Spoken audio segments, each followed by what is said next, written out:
Thank you for explaining. Yeah. Great track record. Thank No, you. great track record. And then you mentioned Erica, and I have to say, yes. Erica Vasquez, and I can't say her name the way she says her name, and that wonderful Hispanic Latino way.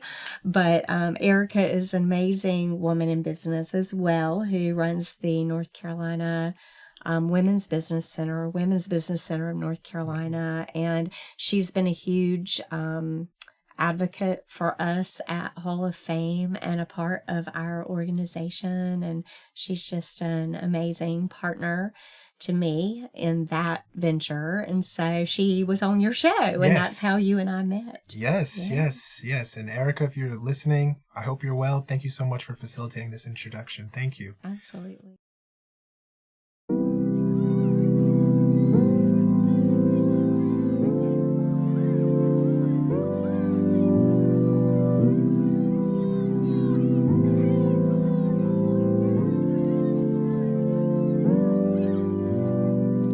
This is when building business value through better branding kind of came to life as a positioning for Hummingbird. And so the last 10 years has really been honing in on how we understand that brand is part of all the different areas of business. Not just marketing, and not just sales and the means to an end with sales, but also finance, also operations, and human resources. We do a ton of culture building now as the result of building brands. And so we're helping people with environmental graphics in their space that reflect their core values. We're putting mission and vision up front and center at client events like their annual meetings and trade shows. And so we're getting to really impact brand across all different areas of a business now. And that's very different than in the beginning, where I was doing a logo or a brochure or an annual report. Now we've got this very integrated way of looking at brand through every lens of every aspect of business.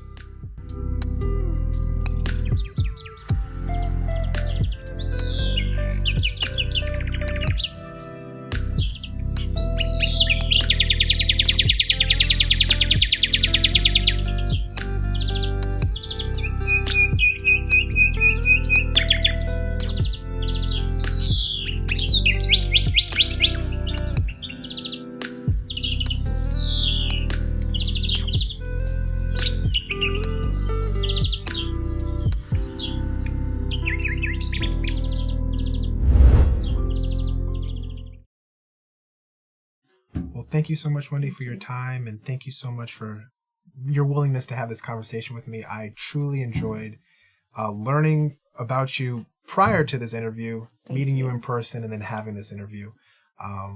This was wonderful, and I do appreciate you coming by and sharing this time with me. Thank you so much. Thank you.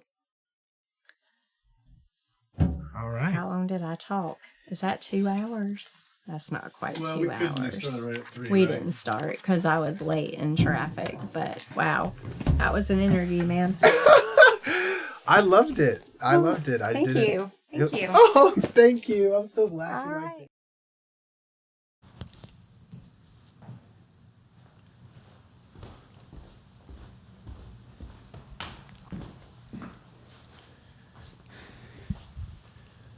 Hello, everyone.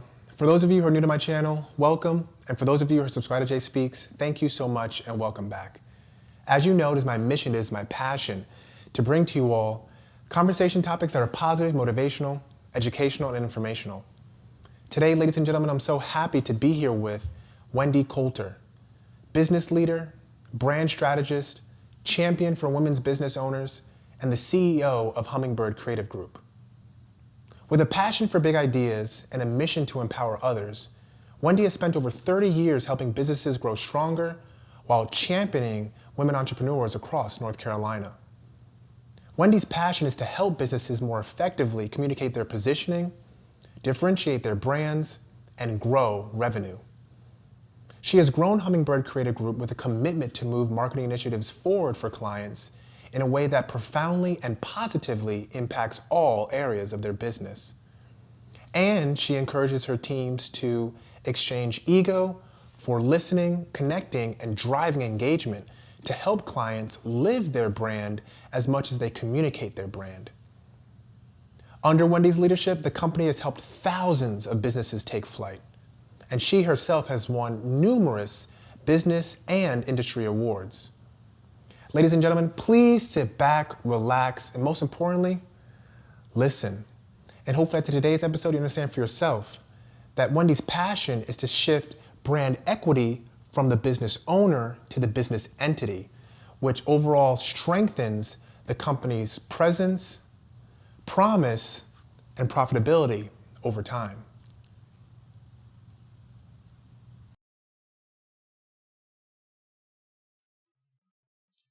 So Wendy, how are you? Hi, I'm great. Thank you for having me on today. Absolutely. It's a pleasure. Thank you for coming and deciding to spend time with me. Absolutely. I'm looking forward to it. Thank you. Thank you. So how's your day been so far? It's been good. It's been busy. It's a Monday. So actually a lot of time at my desk today, which is not generally how my days go. So it was nice to get out and head over this way and hear how cold the weather's about to get. Yes, you said it was going to be snowing. Yeah, today. they said possible snow flurries in early November in North Carolina. That's just crazy. Crazy. What's crazier, 3 days later, it's going to be 70. Of course it will be. Yes. 70, 80, 90. Who knows what will come in just the next week, right? Always fluctuating, always fluctuating. So what does a normal day look like for you? For me, a normal day. Or a typical day. Yeah, there's no normal day for me, which is what I love about what I do. So being in the creative space, and owning a business, being an entrepreneur, being a part of my community, there's not really a normal day. I mean, I might be, today kind of started, well, how did today start? I don't even know how today started. Oh, I had a mentoring call with a woman who owns a business and is looking at selling a couple of products. And so we talked a little bit about that. And then I had some time with my team and with a client. And now I'm here. So a lot of meetings generally might be networking. So tonight I've got an event that I'll be going to after this. Sometimes that's networking with different organizations I'm a part of because I am pretty active in community organizations. But today was initially just kind of get over my weekend because I had a huge event for the North Carolina Women Business Owners Hall of Fame on Saturday night. It was our annual gala. And so this morning was kind of started with what do we do now? Like all the stuff had to come back in the office, and we're working on thank you cards. Hannah was doing thank you cards in the office this morning and just trying to figure out next steps on that as well. So it's been a busy day. Busy. Yeah, and that's pretty normal for me. Client work, community work, time with the team, and maybe some networking. Nice. And the meetings that you have with clients, they're not all virtual because I believe you said that you have some in person as well, too. Yeah. So we have a space over in Cary. So we do bring clients into the office. Today was a virtual meeting. It's interesting because there's a lot more virtual meetings now than there used to be. And that's awesome because that we get more work done. I think that's kind of the expectation. Today I did some writing in between client meetings. Oh, and I also had a mastermind group today learning about angel investing. So that was kind of an interesting topic. But yeah, a lot of meetings are virtual now. I like to get face-to-face with clients when I can, though. Absolutely. That will never go out of style. Yeah. But Wendy, I'm truly excited to learn a lot about you. I went on your website, of course, spoke with Erica. All great things, and I feel as though you have so much to share, so much to offer.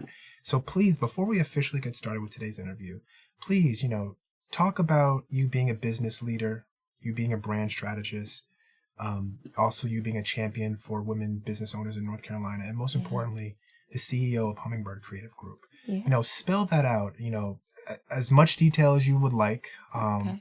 I know that you got some inspirations from, I believe, your dad. My family, many family members who were in business. Yes. So you can go as far back or recent, whatever you feel comfortable. Please, who is Wendy? Yeah, who is Wendy? Awesome. So I did work in Dad's shoe store when I was very young. So that's where you saw that. And entrepreneurship just really like runs in my family. My grandfather had gas stations and grocery stores. I say he was the smart one because he was providing people with things they need.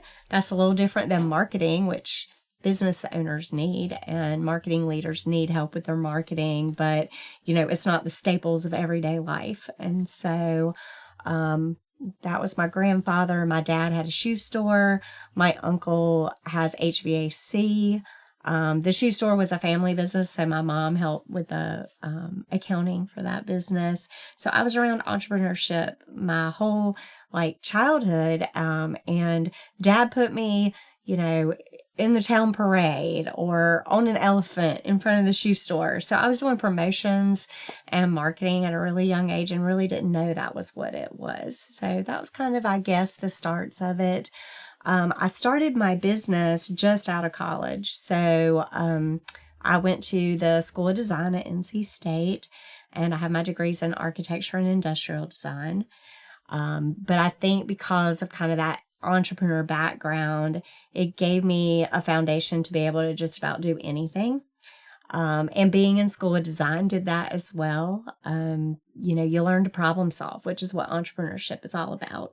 So design process is really relevant to everything I do, whether I'm working with my team on graphic design and marketing projects or whether I'm trying to solve a problem for the company. That really plays in. And I started the business with a desire to just be able to put my own ideas to work. I was about a year out of college. I'd worked for a small nonprofit, and that really was not going where I kind of wanted to go myself. So I started looking for a job, as so many people do, very young. And I landed at a Cary Chamber of Commerce Expo at the fairgrounds. And I walked in thinking I was on a job search, and I signed on 3 clients to do freelance work for them. One was a t-shirt printing company. Another was a small farm, and then the third was a small farm owned by a man who also owns Greenscape, which is a huge landscaping company. And then the third one was a job finder magazine newspaper that was published out of the Raleigh area. And so I started doing work with the 3 of them, and it just sort of grew from there into what Hummingbird is today. And probably about 10 years ago, I had a lot of churn of work. I was selling all the time, and just kind of, realized I needed to figure out a way to have a sustainable business where it wasn't always about the next project, the next sale.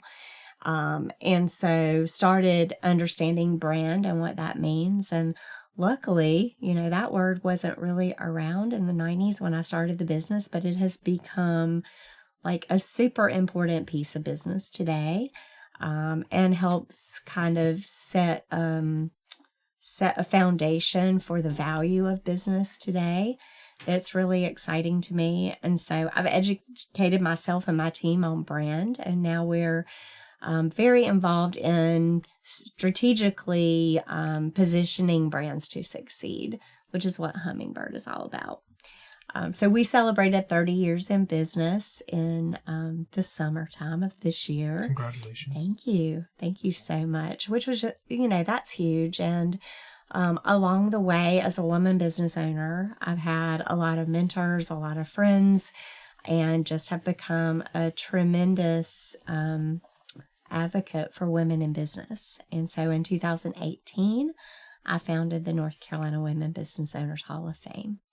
And that has been a passion project and a wonderful way to continue to connect with amazing women in the state of North Carolina, across the state of North Carolina.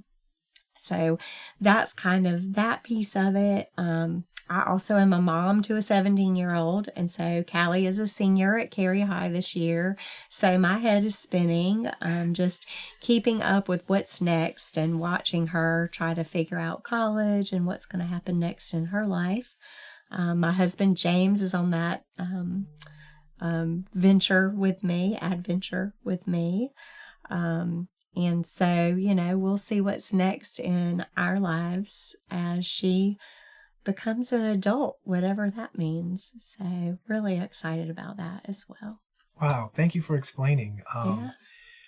Great track record. No, great track record. And then you mentioned Erica, and I have to say, yes. Erica Vasquez, and I can't say her name the way she says her name, and that wonderful Hispanic Latino way.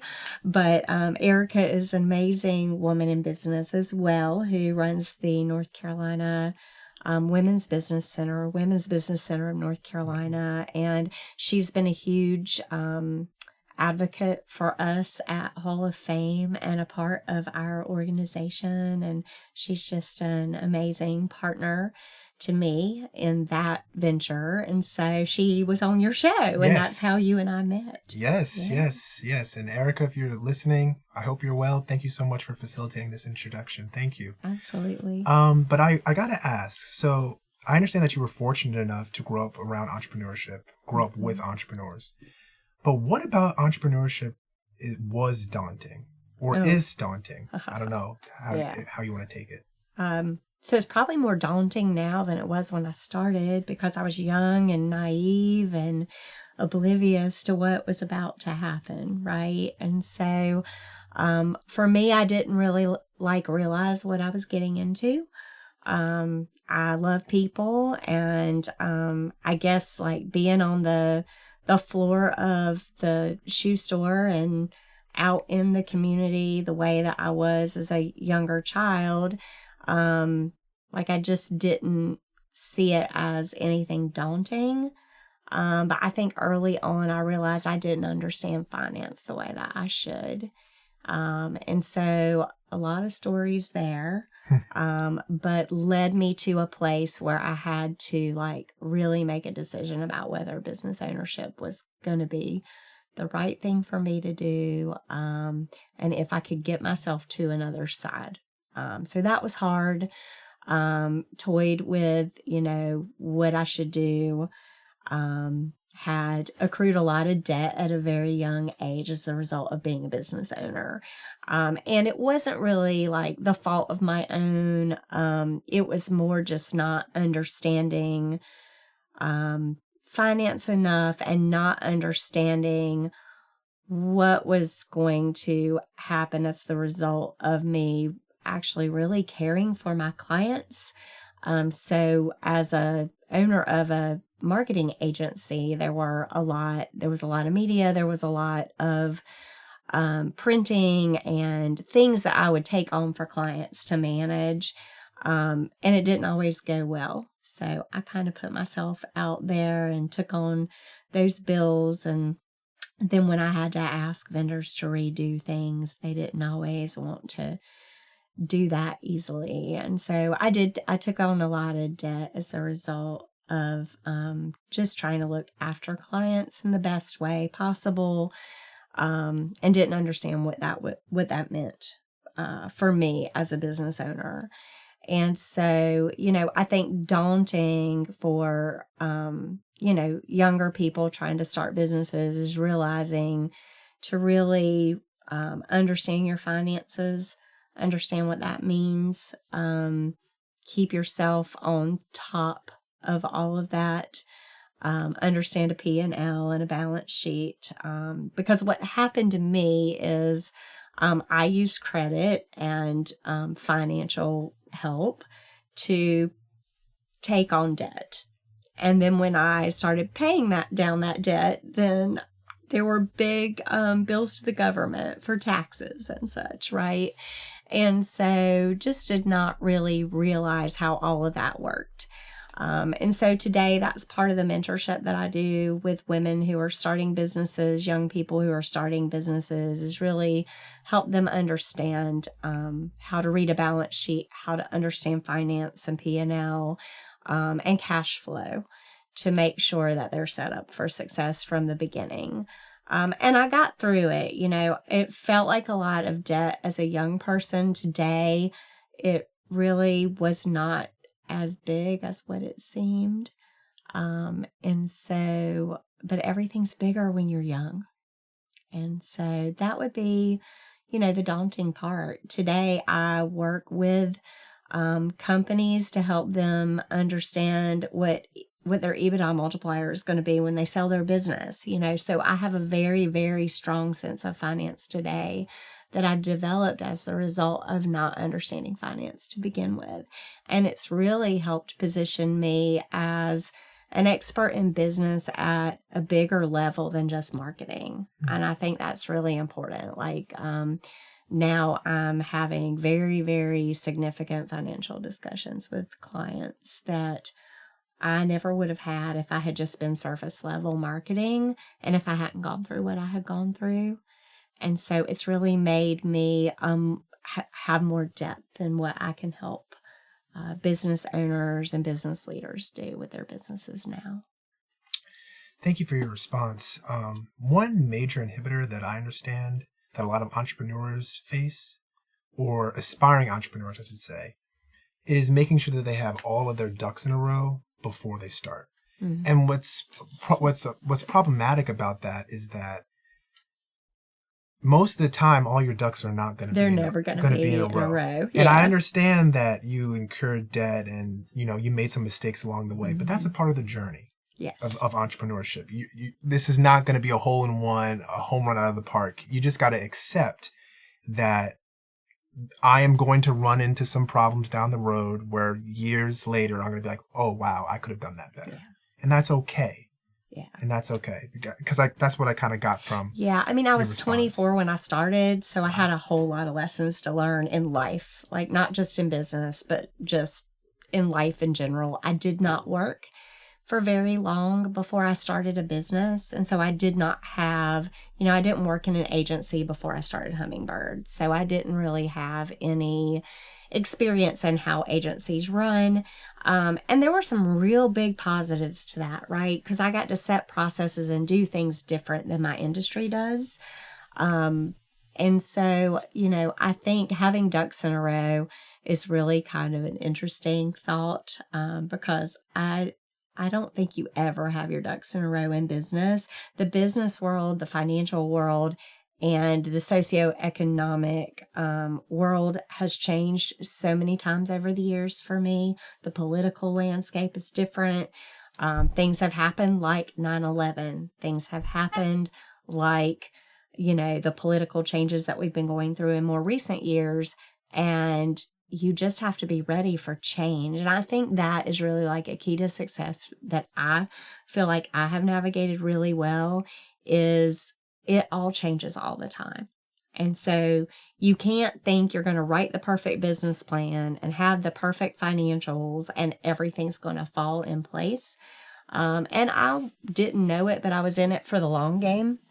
And so, I didn't grow and sell a business in 3 to 5 years. I've grown a business that's amazing over 30 years. But looking back and knowing the things I could have done different, probably would have been nice to have ducks in a row. I just don't, I don't feel like that is how it always happens. Oh, absolutely not. And we're just not ready for what's at the next turn. So we have to be willing and able to adapt and change with whatever's coming. Yeah. Absolutely. Now, growing up again in a family where entrepreneurship was very common, mm-hmm. did you receive any tutelage or any help? Not necessarily financial help, but some type of guidance from your dad, your grandfather, anybody? Or were you truly on your own? Oh, you were. I think, Grandpa gave me a lot of advice really early on. And sometimes you go, oh, did I listen? Right. So, I say this a lot when people are asking me what some of the advice was that I was given. And Grandpa always said, pay yourself first. I didn't do that at all. Right. I put money into the business. I put money into, trying to create something successful. I did not pay myself first. I think the turning point of that for me was when I had a child. And I realized not only did I need to pay myself first, but I needed to take care of my family. And so that was a big turning point for my business, was realizing that I had responsibility beyond myself. And so Grandpa said, pay myself first. I believe I'm paying my family first now, right? So, making sure that the business can support me, my family, and therefore I can turn around. It's like being told in the plane that you should, put the mask on yourself first, right? Like that was really important. So by taking care of my family through my business, then I can take care of my employees and their families through my business. And I think that is a really important piece of advice, but it took me a while to get to a place where I saw that I needed to do that. And it was a huge change in the way that I looked at business, and it enabled me to create not just a sustainable business in the sense of taking care of the team, but a sustainable business that is a legacy, I think, for my daughter someday. Whether that is she takes over the business, which I don't see her doing with her aspirations right now, or just building generational wealth that I believe we will be able to do through the business now. I think is a completely different way of looking at it. So using the business to be able to invest, to be able to see a future for her that she hasn't realized yet is really important to me. Is she involved in the business at all? Not at all.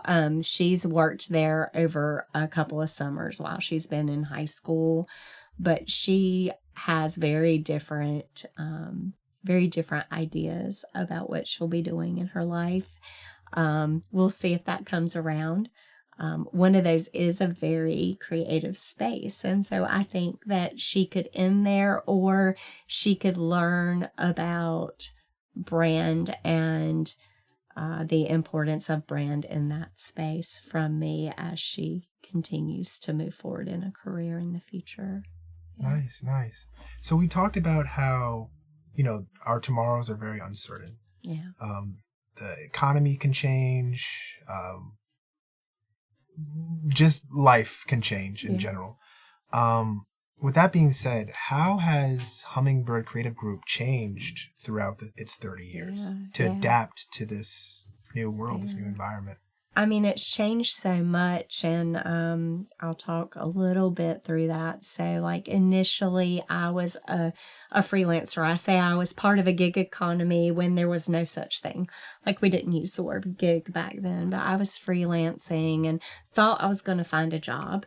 And so, initially those were like little gigs, little side jobs to get me through to pay for some ramen noodles, or, be able to go to a chamber event to have dinner during after hours, right? And then, probably the next phase, like version 2.0, was more like, oh, wow, like this is what I'm going to do for a living. And I can see that can happen. And that was actually, after getting through paying off a lot of debt and having someone ask me, like, really straightforward, if you didn't have the debt, would the business be successful? And I realized absolutely the business is successful and could take care of me. And so, growing the projects and growing my knowledge over time, taking on an employee and taking on multiple employees, fast forward, moving into an office with a team, and starting to, realize that the team was greater than me, and we had a lot more ability to serve clients than what I could do on my own. And so learning more about strategy and learning more about all different areas of marketing.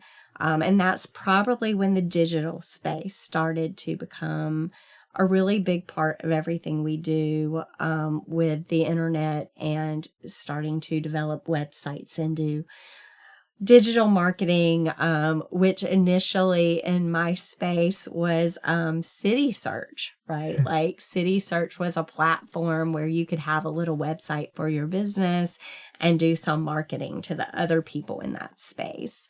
And then fast forwarding to people building their own websites. I got certified in HTML and I learned how to build websites myself in HTML and PHP, really learning what that was going to mean to the world. So that was a big pivot because I went from setting type and creating film to put on printing presses to all of a sudden we've got the internet and a different way to market.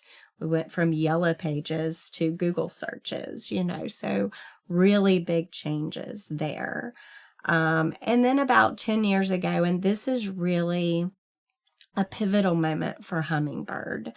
A woman called me. She had found me on the internet, so we had done a great job. She had found our website, and she said, Wendy, I've got some ideas for you. I see you work with some manufacturing companies, and I do too, and I've got an idea for you. I think you should listen. And her name was Jackie Roth, and she was a business broker at the time. And she said, I want to take you to coffee. And so I always say, always do coffee. You just never know. I didn't know Jackie. I'd never met her before. And we went to have coffee, and she said, I want to talk to you about something called the Value Builder System. And it's a system that I use to help business owners know what they need to do different in order to sell their business for the highest EBITDA multiplier. And I was like, EBITDA multiplier, I just heard that. I just heard that in a mastermind that I'm in a couple of weeks ago. Why is this coming up multiple times? And so this kind of fast-tracked another area of finance that I needed to learn about. So Jackie showed me in the Value Builder system how differentiation and customer feedback, which are both marketing areas and brand areas, can help increase the value of a business at the time of sale or when you're trying to get investment capital. And that really changed Hummingbird's positioning. We had been helping customers find differentiation in a unique way, but I never saw it as a way to grow EBITDA. And so that meeting was really important for me because I started to realize that all the different areas of branding really can impact the valuation of a business. And so this is when building business value through better branding kind of came to life as a positioning for Hummingbird. And so the last 10 years has really been honing in on how we understand that brand is part of all the different areas of business, not just marketing, and not just sales and the means to an end with sales, but also finance, also operations, and human resources. We do a ton of culture building now as the result of building brands. And so we're helping people with environmental graphics in their space that reflect their core values. We're putting mission and vision up front and center at client events like their annual meetings and trade shows. And so we're getting to really impact brand across all different areas of a business now. And that's very different than in the beginning where I was doing a logo or a brochure or an annual report. Now we've got this very integrated way of looking at brand through every lens of every aspect of business. So that's very different today. Very exciting, because now we are a part of the business's DNA. We're not just a piece of collateral that they need or something that they think, the sales team needs. It's more about what's the culture, what are the core values, what's the vision of the business first. So those strategic pieces first. And then how do we help you achieve those goals? So that's been the biggest change and the most recent change in what we're doing at Hummingbird. So how do you see Hummingbird changing and adapting for the next 10 years? Oh, changing and adapting for the next 10 years. Well, I guess AI is here, right? And that is something I'm talking about a lot. People ask me like how we're using AI in the agency and what I see for the future. It is an amazing tool in so many ways. So AI is now embedded in all of our software. And I think that's something that people who are really like fearful about it need to realize. Like if you open a Microsoft product, if you open an Adobe product, which is what we're using every day to create different tactical implementations for clients. If you open Canva, if you open social media applications, AI is everywhere. So like there's no putting the genie back in the bottle, right? But we love AI now because it's helping us do deep research. It's helping us analyze statistical data from the research that we do, and analyze data that's out there in the world of marketing so that we can help our clients make good decisions about what they need to do to reach their target markets. And then it's helping us do plans a lot faster. So, if we know the strategy, we know the target market, we have like strategic ideas about the tactics that we need to bring to the table, we can write plans and budgets a lot faster using AI as well. So it's giving us the ability to be creative more hours of the day as opposed to doing some of those more, I don't want to say mundane, but more ongoing task types of things, and the planning piece. So that's really refreshing because we can spend more time being creative and thinking about really what the strategy is as opposed to getting kind of caught up in the day-to-day things. So that's been really good. The next 10 years for me personally are a little bit about figuring out like, what will the next chapter of Hummingbird be? Like, is someone going to buy the company? Will my team buy the company? Will my daughter take over the company actually someday? And then also figuring out like what's next for me. I've created the Hall of Fame. That's kind of a legacy, fun project that I enjoy a lot. I'm mentoring a lot of young women, which is amazing. Mentoring young people in business is awesome. We had a singer-songwriter at the event playing Saturday night. I reached out to her on LinkedIn today to say, hey, do you want to get on a call and talk about what you're trying to do, in your space? And then I've got great opportunities now. I'm a fractional CMO for several businesses. I'm getting equity in those businesses going forward. And so there's a lot of opportunities with that are new types of opportunities where I get to be a part of a leadership team in an organization other than Hummingbird.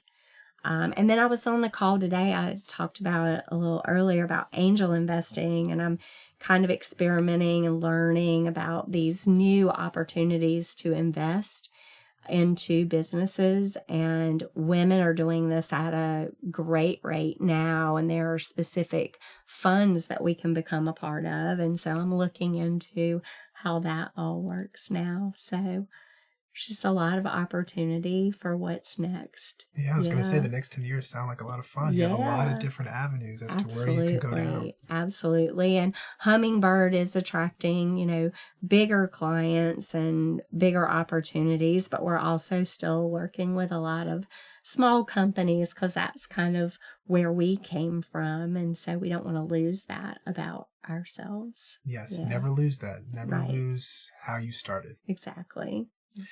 So on the topic of branding, yes, I understand per your website that Hummingbird Creative Group specializes in 5: branding strategy or brand strategy, brand awareness, brand identity, brand loyalty, and brand environments. Oh, nice. You did your homework. Absolutely. Good job. Good job.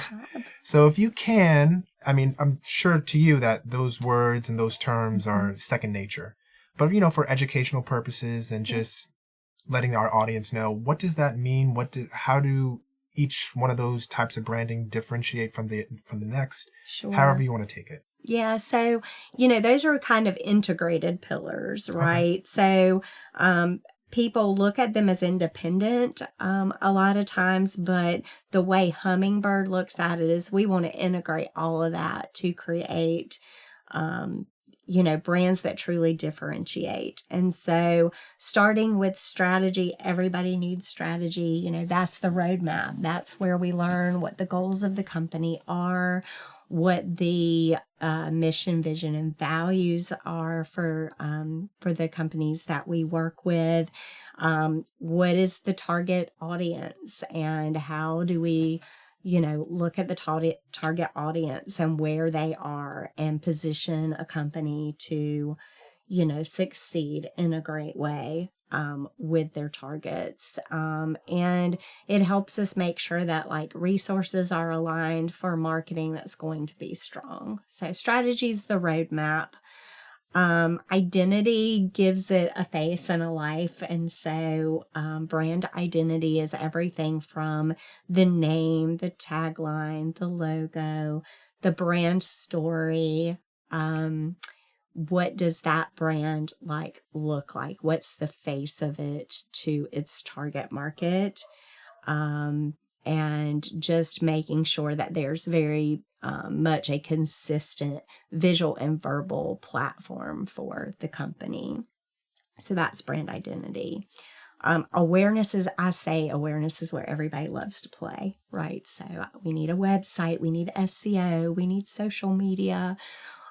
We need all the things. Sales enablement tools for a sales team are part of awareness, but really showing the world how you differentiate, who you are, and getting the word out there and getting the brand seen. That's awareness. And then there's loyalty. So loyalty is what keeps clients coming back. So what are you doing to create a sustainable brand over time and get customers to come back, or even get prospects to be starting to feel like this is a brand they want to be loyal to. For a lot of our clients, loyalty is about that relationship, how they're going to have a sustainable relationship, how they're going to create raving fans that want to continue to use their product or services over and over again. And then finally is environments. And we've been doing environments. So I actually worked for a trade show company when I was in college doing trade show booths. And I loved that because of my product design background. I loved environments. So we've been doing environments as part of I guess maybe part of awareness for a long time, but we've kind of carved that out now because we've realized that environments are a really, really amazing way to really embed your brand larger than life. So that could be trade show exhibits and activations. It could be what your office looks like and how your people feel when they come to work and they're in that environment. What clients see when they come into your spaces. And so branded environments has become something that we just love to do because it makes the brand larger than life, and it really takes everything that we've done and puts it in front of the target customer in such a bigger way, whether that's the interior design of a retail store, which is one of the things we're working on now, with a hydration spa, Live Hydration Spa, whether it is helping a client. A few years ago, we helped Knox with their, they sold the company to private equity, and then they started buying other companies. So each time they would buy another company, we would create branded graphics within the space of the new company so that they could feel a part of, the Knox culture within their spaces. And so we love branded environments. That's been a lot of fun. We worked with Vestaron, which is in the agriculture space, with creating like amazing graphics in their trade show activations, where in one of them we put a big gigantic blow up football helmet like the players run through at football games, and did a whole tailgating theme to talk directly to the farmers who love sports and like give them a place where they could feel like they were having fun and they were comfortable and they could really be a part of the brand. And so there's just all these different activations that we've done around environments. And so that's a fun piece of what we get to do every day. So concerning the 5 pillars of branding, strategy, awareness, identity, loyalty, and environments, did I list those in the order of magnitude? For example, brand strategy should be more important when starting your brand or your company than brand environments or brand loyalty. How are you going to build loyalty around a brand when you haven't even you haven't even created your mission or vision? Yeah. So would you say that that's I wouldn't say that there's like an importance as much as there might be some order to things, right? And so how would strategy has to happen. Strategy needs to happen first. And a lot of companies don't do strategy first. They just jump in and they're like, we need a name and a logo.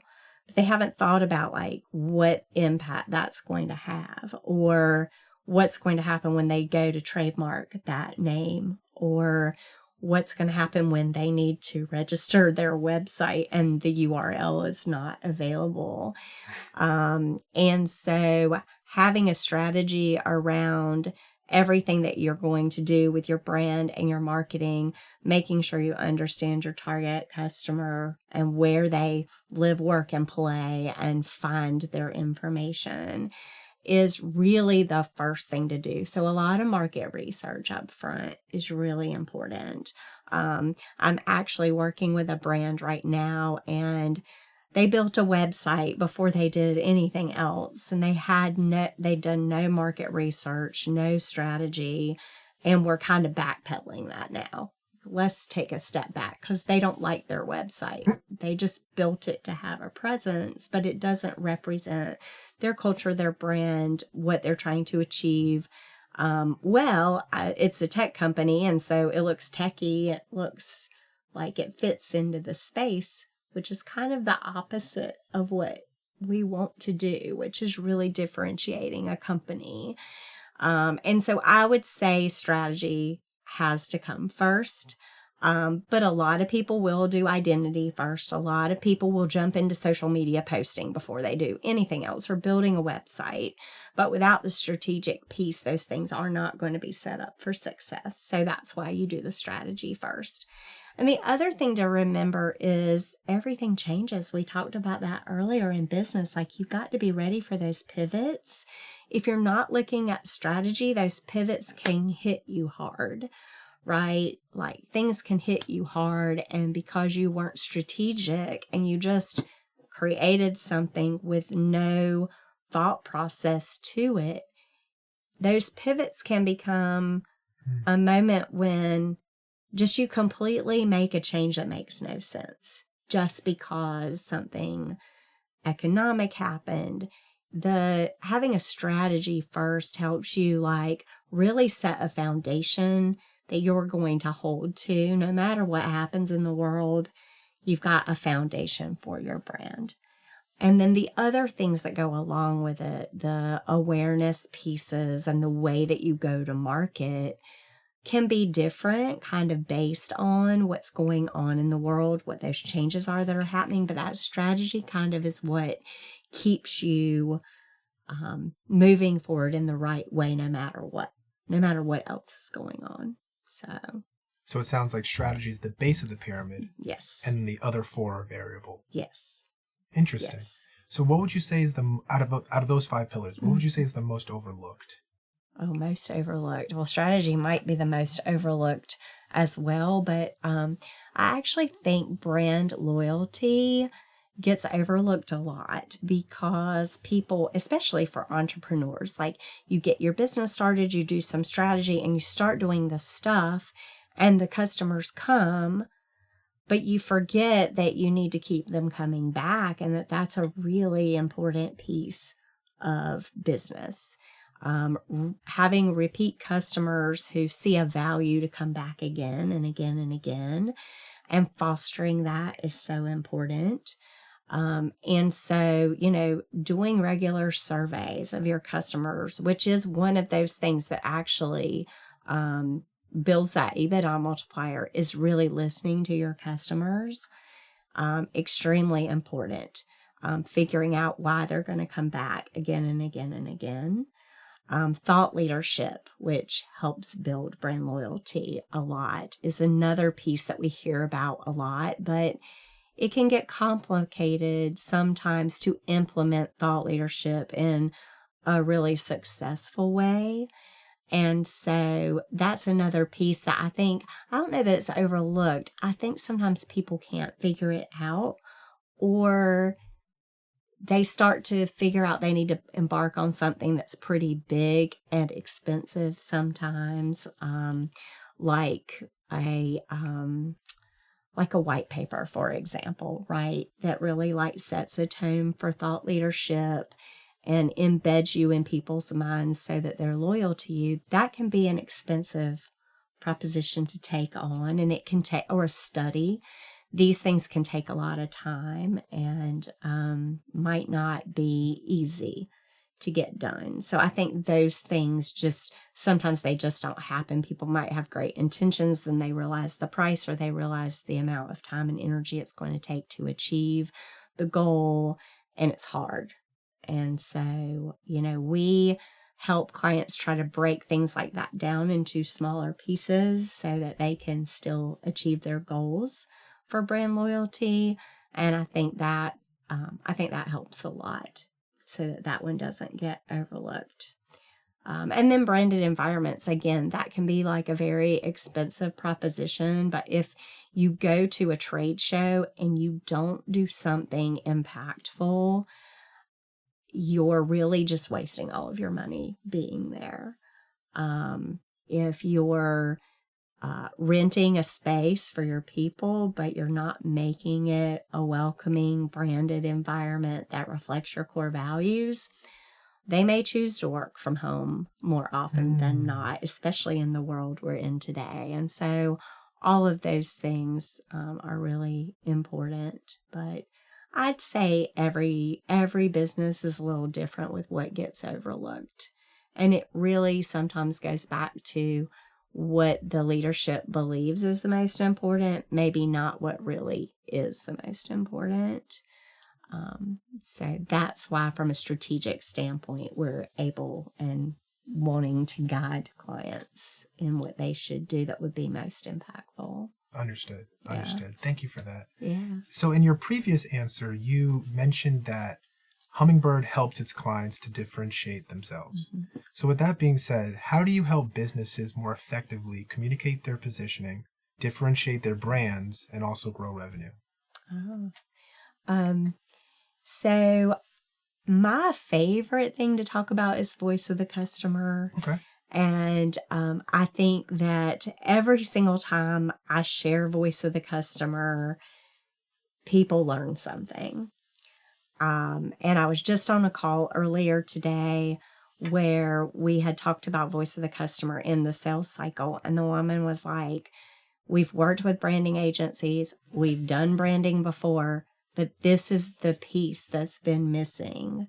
And it's so valuable. One of my clients would say, and I've heard him say it multiple times over, that finding voice of the customer was the very most important thing we helped him do. And so the way that often looks is we ask to be introduced to our clients' customers or their clients. And they schedule phone calls with my team, and we talk to them on the phone, and we ask them questions like, why did you buy from this company? Do you come back? Why do you come back? What makes you a loyal customer? What are several words you would use to describe this company? Explain to me what services they've provided you. And what we're looking for is a common thread of differentiation and a common vocabulary.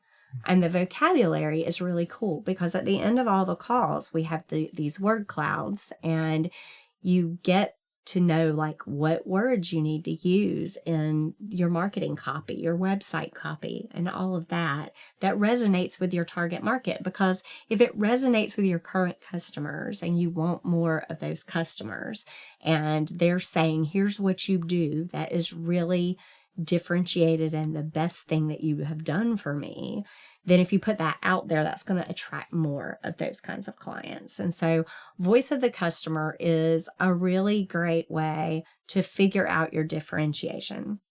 And in those interviews, we get testimonials out of those interviews. We might get people who agree to be on video to do short video clips, testimonials for video and for websites. And then finding voice of the customer. And voice of the customer becomes kind of this common thread that we can use to create a major message. That could be a tagline, that could be headlines for advertising, obviously the vocabulary for all your different marketing materials. And so to me, that's super powerful. And if you can just listen to your clients, listen to your customer base, you'd be super surprised at how much easier marketing becomes, how much easier it is to find that message that really resonates. Because they're doing the marketing for you, essentially. Right, exactly. That's your market research. That's your most effective and valuable market research, is listening to your customers and finding their voice and then putting it back out to your prospects. And when you say putting it back out to your prospects, does that fall under communicate your positioning? Yes. Got it. And then that grows revenue. Mm-hmm. Yep. Okay. So how long does that process take to get that type of voice of customer data? That kind of depends. Sometimes it's easier than others. So we recently did an insight project for a company where their target market is contractors who are out in the field all the time. And that one was really hard because they were doing all the phone calls from their car with us, right? Mm-hmm. And so like they couldn't get on a Google Meet and be comfortable at their desk and that sort of thing. Very busy people in and out of the car all day. So that one took a little bit longer because they had to be able to schedule with us and just the nature of the business, right? So, and it also depends on how many calls we're doing, like how many actual calls we need to accomplish. Generally, we want to do between like 10 and 50 calls at a minimum, so that we are finding like a common thread and common language. If you only do 3 or 4 calls, you could be all over the place. But you get up to a larger number, then you start to find those common threads. And I'd say allowing 2 to 3 months for calls to actually get done is great. And then the other thing that a lot of clients have learned to do with us now is we don't just do it one time, right? Like you can do that big project up front to get that initial voice of the customer, but then keep it going as an ongoing thing. So every quarter or a couple of times a year, have us do calls and get those testimonials and see if the voice of the customer is changing.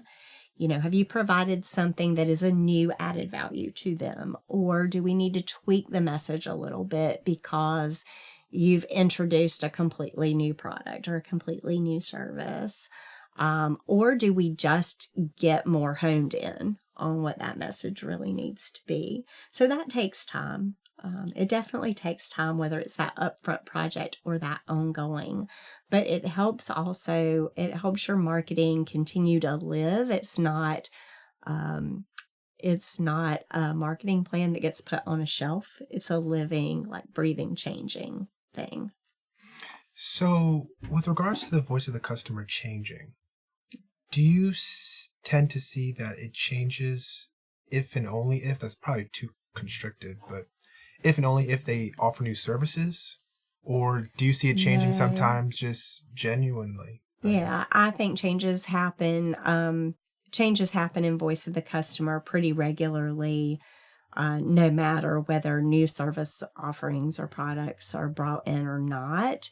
Just kind of based on delivery. It could be based on the sales or the account service team and the way that they're interacting with customers. Business is ever evolving. And so like you hope as time goes on, the message gets more and more and more honed in on what's really important to the customer. Interesting.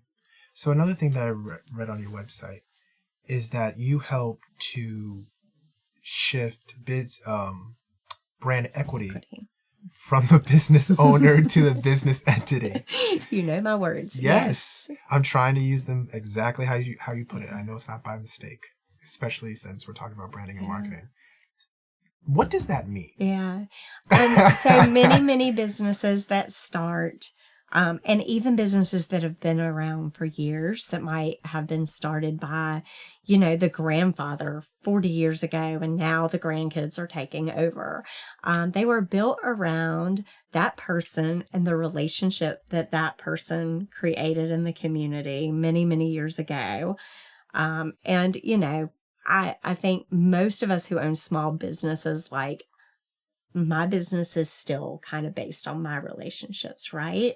But if someday I want to sell my business or I want my business to live beyond me, if it's all about the owner, then that can't be possible. And so looking at how to shift that brand equity from being the owner's like sweat and tears and relationships in the community to being something that is sustainable, that other people can foster over time, whether that's a sales team, whether that's your kids or your grandkids taking over your business and not, they have their own way of doing things. So how do you set processes and structure around brand so that it continues over time?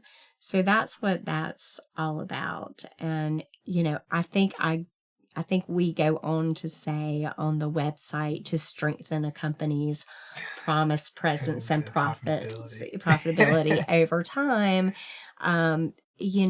Getting that shift from it being all about one person doing everything. And this is an entrepreneurial lesson, and it's been taught in a million different books, that you need to not be the only one in the business, but it's bigger than that. It's about, even if you are the only one in the business, what is that vision? What are those values so that you can transfer that on to other people as they come in, as you need a sales team, as you need to teach people how to deliver what you're promising, figuring out how to create that platform so that it stays consistent is just so important. What about investors come in and they buy the business and new people need to take it forward? Like, what have you documented and what have you created that they're going to want to keep?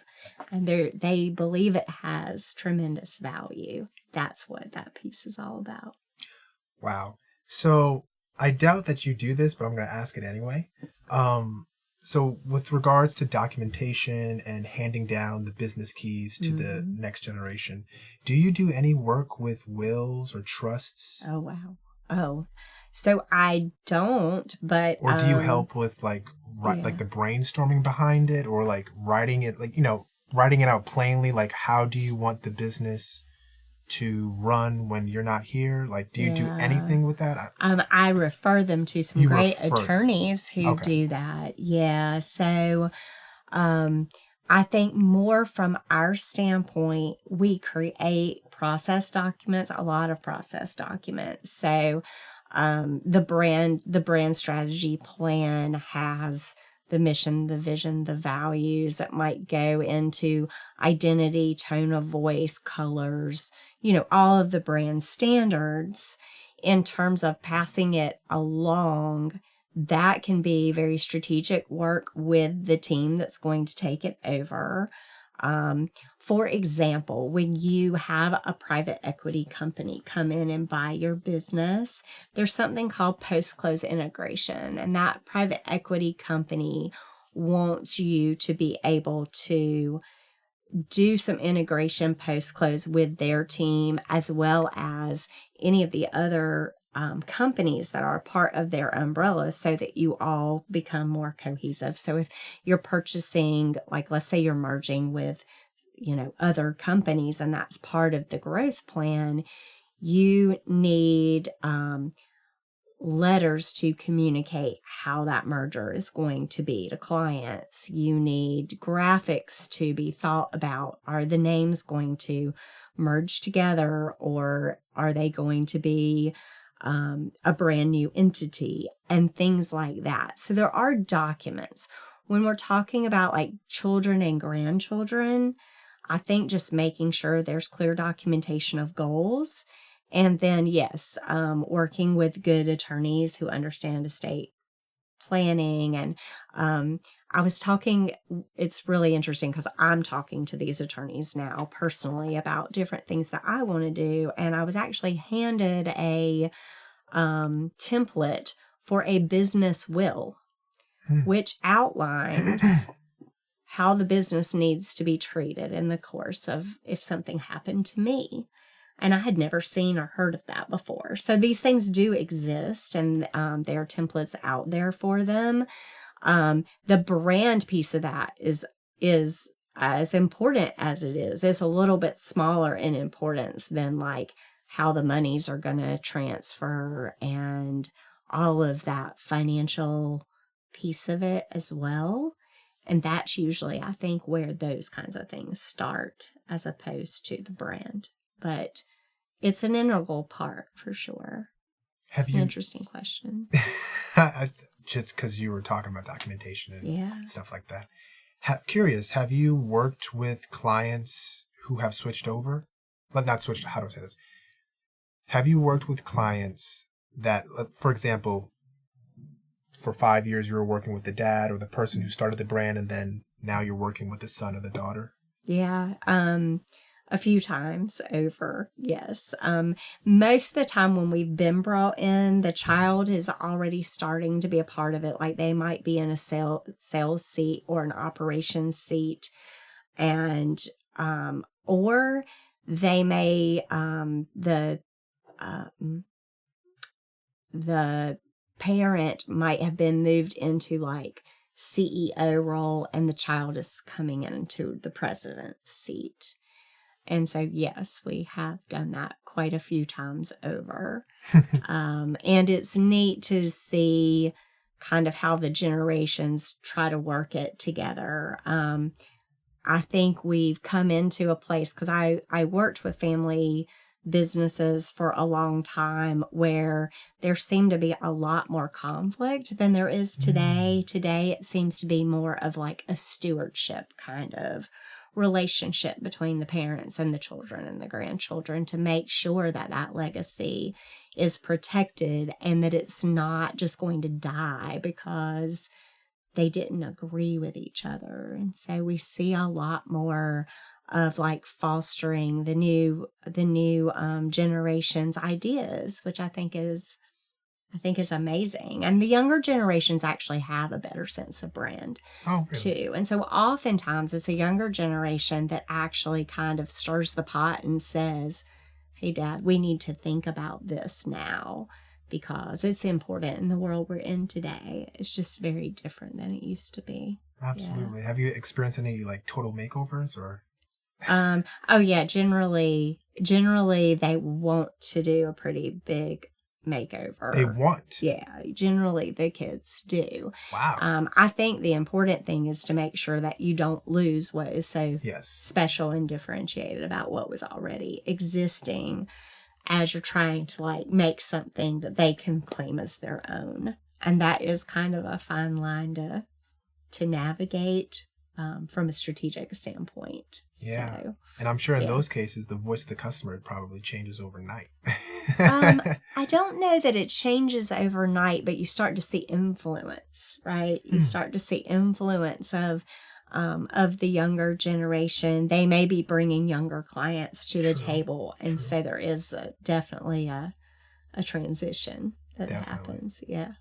So now talking about your team. Yes. You mentioned them, but I want to, talk about them in particular. How do you help them exchange their egos for listening, connecting, and driving engagement? Yeah. So my industry is known for ego. Marketing and advertising, especially, if you think Mad Men and then you think about pitches, and we're known in our industry for, we're going to tell you how to do marketing. Like that was how I saw it in big agencies when I was young, and my girlfriends were working in big agencies, and I was trying to learn what to do right and what to do wrong. And the egos of the owners of the agency were just larger than life, right?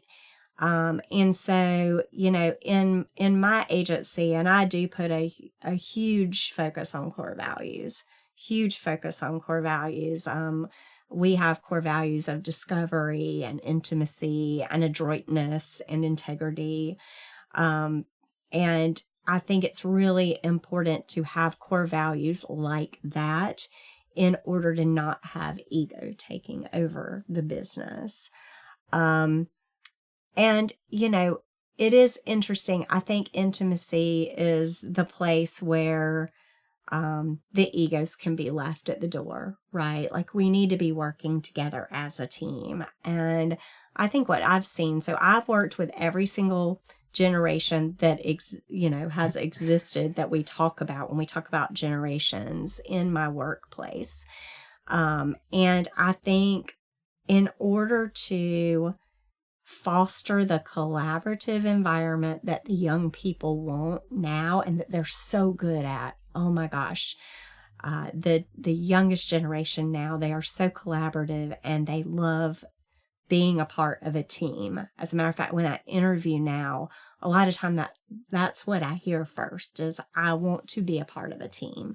Not, I have these goals to make this amount of money or to hold this title, but that they want to be a part of a team.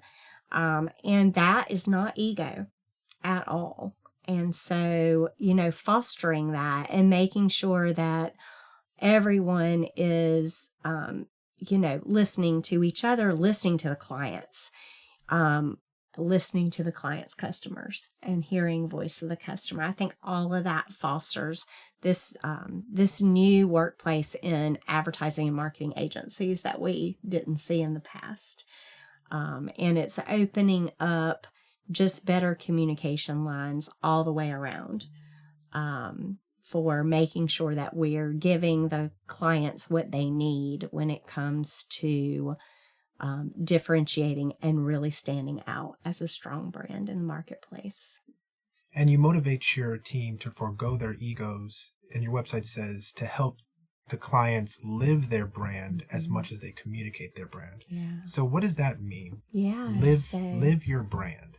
Live your brand. So don't just live it during your working hours. It should be a part of your person. Well, or don't just communicate it. And I think... Does that mean you're driving your car with your business name on it? Does that mean, wearing business apparel after, what is that? What is that? Living your brand. What does that look like? I think living the brand is about living the vision and the values and everything that you do.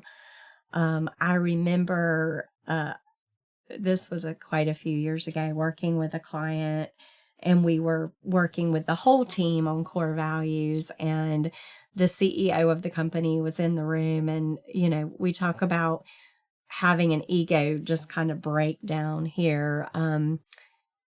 The CEO spoke up and was like, well, one of our core values is professionalism. And one of the younger team members looked at him and said, oh, is that why you're always late for meetings? And that really stuck with me, because that CEO was not living the brand that he was expecting the team to live. He was not reflecting. So therefore, that wasn't the brand, right?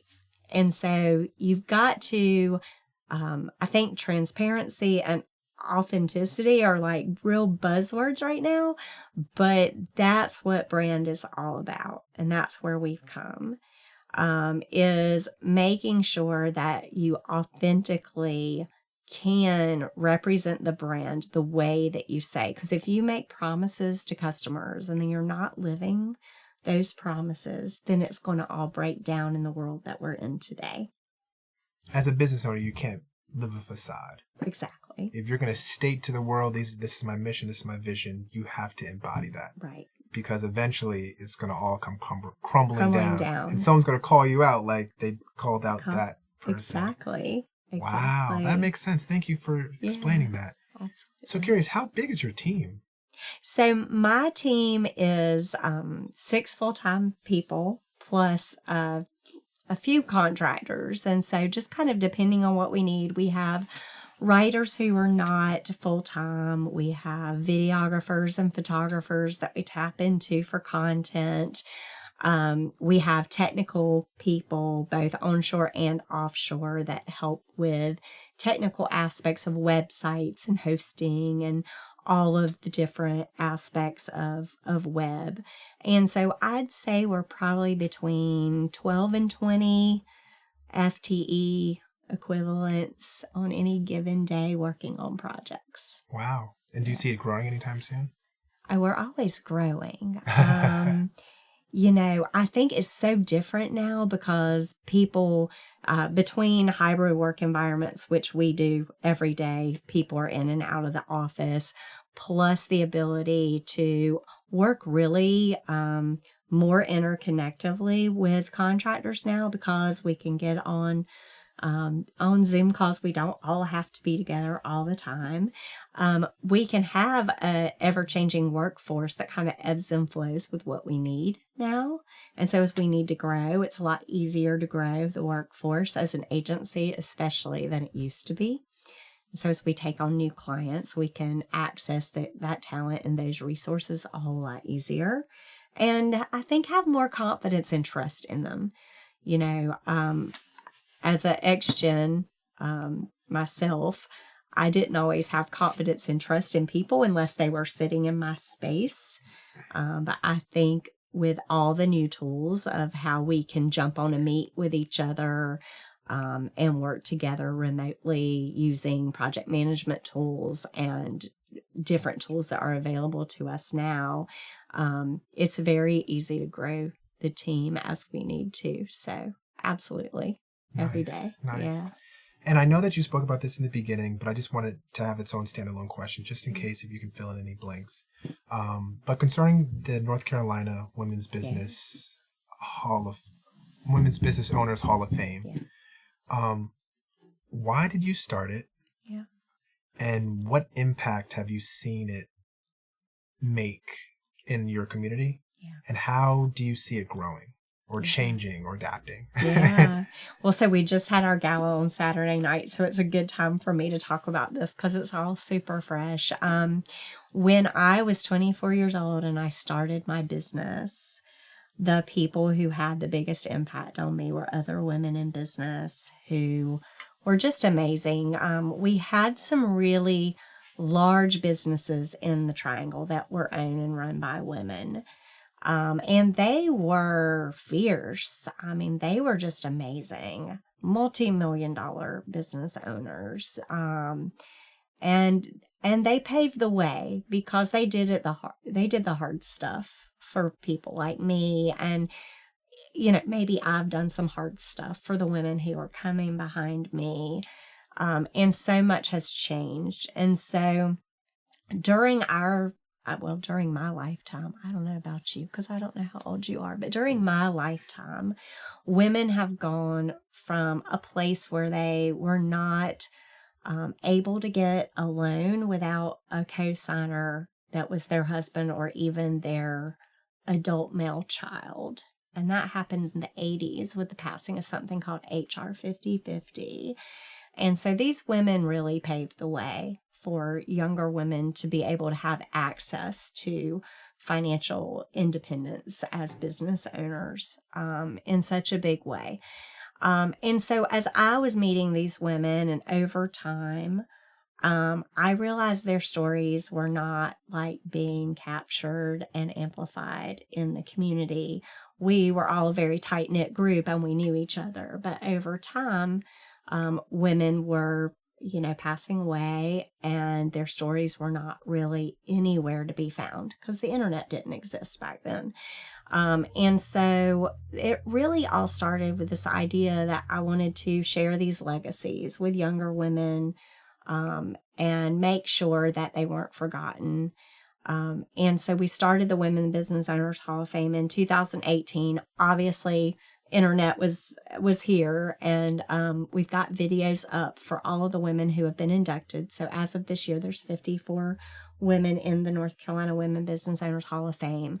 And now it's older women, younger women, women of all different cultures. We've got disabilities that are accounted for. We've got women from all over different parts of our state, whether it's urban areas or rural areas. Women who run construction companies, women who run trucking companies, women who are consultants and in the B2B space. It's just an amazingly diverse group of women that any young girl could go and look at the website and hear the stories and see themselves there and be inspired to have an impact and to understand that women have this huge economic impact on our state. And so that's why I started it, was to tell those stories and kind of capture those legacies. Today, it's just amazing. We had 200 people at the Umstead on Saturday night. We inducted 9 women. We showed their videos that told their stories, but they also were just amazing storytellers on stage, thanking the audience and explaining, how their businesses were impacted by other women or how they feel like they've impacted women. And so we're amplifying women business owners. We're letting the other people throughout the state and the country know what women can do in business. And we're helping the next generation of girls like my daughter see what's possible. And I think that's amazing.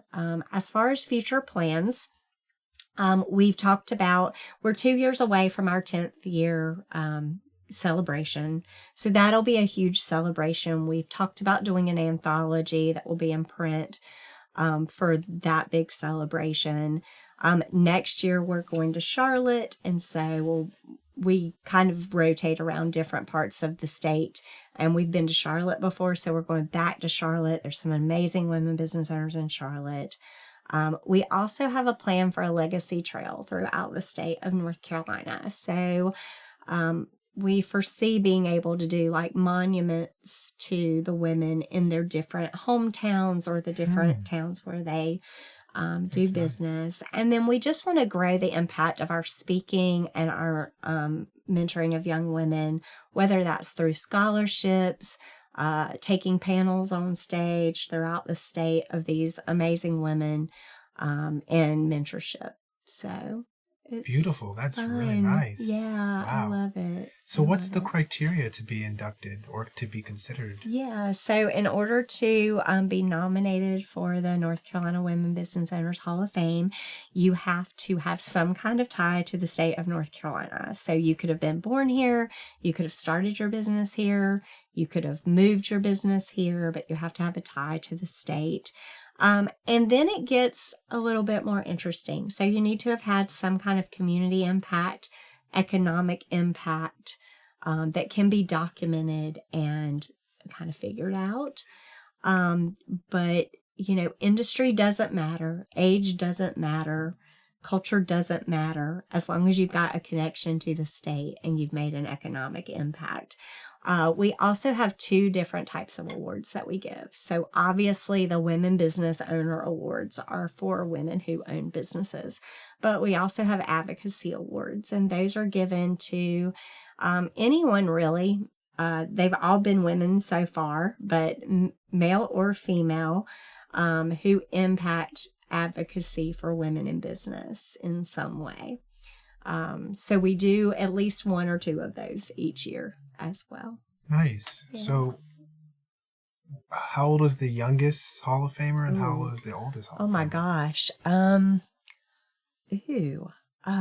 So the oldest has passed. And I believe Mary Diener would be the oldest. And Mary began NABO in North Carolina. So the National Association of Women Business Owners was the advocacy organization that got HR 5050 passed in DC. And Mary was a part of that and started the chapter in the Triangle. And I would believe she would be the oldest, but I'm not sure I know the answer to that question. Youngest, Nikki Hubner, who was just inducted on Saturday night, is fairly young. She owns Ender Lash, which she started after she lost a child. Amy Wright down in Wilmington, who owns Biddy and Bo's Coffee, and Gabby Angelini, who's part of Gabby's for special abilities here in the Raleigh area. Not sure how old Gabby is. So we've got quite a few younger people in the Hall of Fame. I don't know for sure who the youngest is. No problem. Yeah. Just curious. Yeah. Was it harder Good for you? question. Oh, thank you. I'm curious. Was it harder for you to start Hummingbird Creative Group, or was it harder for you to start North Carolina Business Owners of Hall of Fame? Neither were hard to start. I think the hard part is the sustainability. So which one was harder? Well, they're both. Yeah, I mean, Hummingbird's been going for 30 years now, and I think at this point, Hummingbird ebbs and flows, and I've really figured out how to maintain sustainability of Hummingbird. The Hall of Fame is a nonprofit, and so it is dependent on a volunteer board of directors, and that's challenging. Everybody is giving so much of their time to the organization, and it's not always easy to activate that and figure out like where everybody fits. We've got great ideas for projects, but we've got to get those projects off the ground, which means we've got to raise money.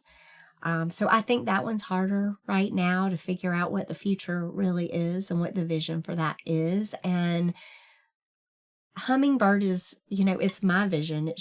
It's me. The nonprofit is different because it needs to be representing the vision and wishes of more people than me. It's bigger than me. And so I think that one is harder in terms of sustainability. Makes sense. Yeah. Makes sense. Okay, last question. Okay. HummingHearts. HummingHearts. Oh, I saw that is a community give back yes. program or service that I you offer. love that you found that on our website. So, HummingHearts was just born in the last year, and it was kind of born as we came into our 30th anniversary.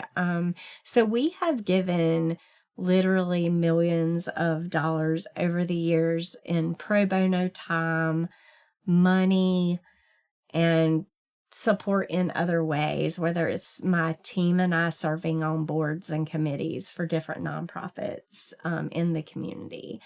And so HummingHearts kind of came out of when we are asked to provide pro bono work or be a part of a board or committee. It kind of falls within our HummingHearts platform. And then we also started acknowledging our clients and that they're loyal to us and that we love having them as part of our community. And so another piece of HummingHearts is just, giving like birthday gifts to clients each year and acknowledging that they're part of the family. And so it's really our community give back and acknowledging that clients are more than clients. They're partners and part of the Hummingbird family. And so it's the activation of that. And we've had a lot of fun with it, with the HummingHearts program to this point. So, and I know I said that was my last question, but you just brought up something. Hummingbirds. Hummingbird Creative Group. Where did that name come from? Where did Hummingbird come from? So I was actually called a hummingbird when I was in high school. And so it goes way, way, way back. And it's a very personal story. And anyone who knows me, I kind of flutter around. It is a gift and a curse at the same time. Just because I love to network. I love to know people. I love to be a part of so many things and so many pieces of my community, but oh my goodness, I know so many people and I oftentimes can't say no. And so I'm just a part of so many things. But when I got out of college and my mother and I, while I was working in my first job, my mother and I did a little arts and crafts thing in this retail store that has like a lot of little booths where you could create stuff and sell it. And so we called that Hummingbird. And when I started the business, I was doing design by Wendy. Well, we shut down the little store, and I said, well, I want the Hummingbird name because I just think that that's perfect. And so for an agency, hummingbirds fly forwards, backwards, sideways, and upside down. And that's what I want to do for my clients. They're very territorial. And so, as an agency, we help our clients mark their territory and create their differentiation. And so there's just been so many fun things. We have our nest process, which is our process of, what we help clients do. We're launching a mastermind called Nectar, find your nectar in your marketing for your business. And so there's just so many legs for the Hummingbird brand that we've been able to do. And so, yeah, that's the story behind Hummingbird. It's helping clients take flight, which is what we strive to do with every project. Well, thank you for sharing. Well, Wendy, Absolutely. Do you have any lasting comments that you would like to leave the audience with about you, Hummingbird Creative Group? Anything? I think it's just important to understand for small business owners and corporations alike that building brand differentiation is one of the most valuable things that you will do for your business. And so don't forget it and do that strategy so that you get off on the right foot and you set a wonderful foundation for a strong brand. Well, thank you so much, Wendy, for your time, and thank you so much for your willingness to have this conversation with me. I truly enjoyed learning about you prior to this interview, Thank meeting you you in person and then having this interview. This was wonderful. And Thank I you so do much. appreciate you coming by and sharing this time with me. Thank you so much. Thank you. All right. How long did I talk? Is that 2 hours?